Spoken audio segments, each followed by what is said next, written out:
Ganda. Shunda endi buni orqasida juda ko'plab odamlar ishini yo'qotdi va bu narsa bizni yanayam dangasaro qilishga olib kelyapti. O'sha Garvard universiteti tomonidan universitetiga Garvardmi MIT research qilishdi. Ya'ni bu studentlar o'rtasida ko'rishganda sun'iy intellektdan foydalanayotgan studentlarni aqliy salohiyati pasayib boryapti. Chunki aytyapti biz o'ylashimizni sun'iy intellektga berib qo'ydik. Odamlar fikrlashdan to'xtadi. Hozirgi mana bitta LinkedInda bitta post chiqdi. O'sha maktabda o'qiyotgan bolalar tasavvur qila olmayotgan. Men tasavvur qila olmayman qanday qilib sun'iy intellektdan oldin odamlar 10 varaqli essay yozishgan deb. Tasavvur qila olmayapti. 10 varaqli essayni qo'lda sun'iy intellektsiz o'zi yozishni tasavvur qila olmayapti haligi yosh bolalar. Odamlar kitob yozgan, romanlar yozgan, nechta kitoblar yozgan odamlar. Sun'iy intellekt bo'lmagan edi, Google bo'lmagan. Tarixda. Shuni haqiqatan to'g'ri aytasiz. Mana yaqinda bitta qaysi podkastda shuni eshitdim. Hozir aytayaptiki, mana hozir yozilayotgan asarlar, dissertatsiyalar, umuman magistrlik, doktorlik dissertatsiya yoki asarlar, kitoblar, romanlar sun'iy intellektga asoslanmas.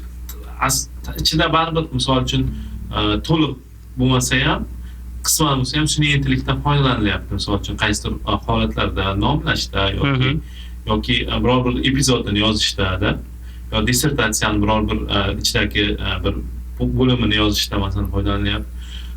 Sun'iy intellekt bilan yozilyapti-da hozirgi kunda. O'shaning uchun boshqa bir sun'iy intellektni nimasi aytayaptiki, bizda sun'iy intellektga beradigan manba qolmadi. Sun'iy intellektga ma'lumot kiritish kerak, yedirish kerak. Sun'iy intellekt rivojlanish uchun ko'proq ma'lumot olish kerak, hazm qilish kerak. Lekin sun'iy intellekt hazm qiladigan manbani o'zi yo'q. Chunki uni berayotgan manbani sun'iy intellekt o'zi yozgan. O'zi hozir misol uchun bironta ilmiy magistraturalik dissertatsiyasini olib sun'iy intellekt kiritsa, uni o'zi asosida sun'iy intellekt turibdi, sun'iy intellekt bilan yozilgan. O'shaning uchun bitta maqola chiqdi, nimalarni kitoblarni yeyotgan sun'iy intellekt degan. Nima bo'libdi? Qaysidir davlatdami, bilmadim, Amerikadami, boshqa joydami.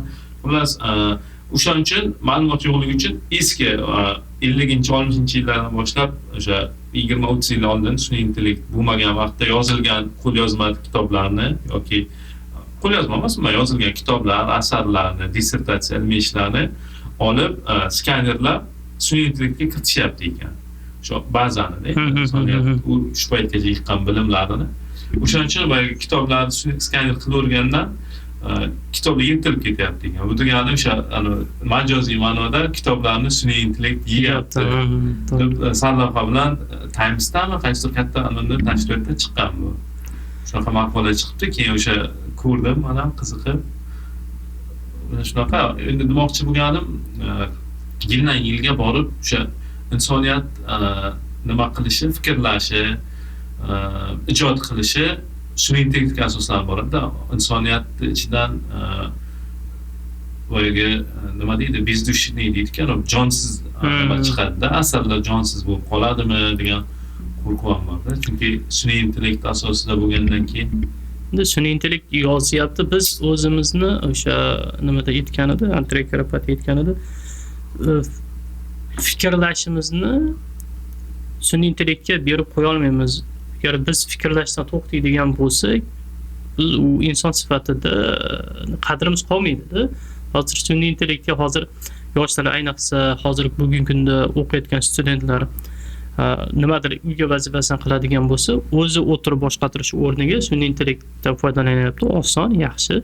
Lekin kelajakda haligi bola o'ylamagandan keyin fikrlashdan to'xtaydimi? Fikrlashdan to'xtagandan keyin yangi o'sha siz aytgandek asarlar yarata olmaydi, jonsiz bo'ladi. Va hozir ham o'sha yozuvchilar ham sun'iy intellektdan foydalanib kitob yozishyapti.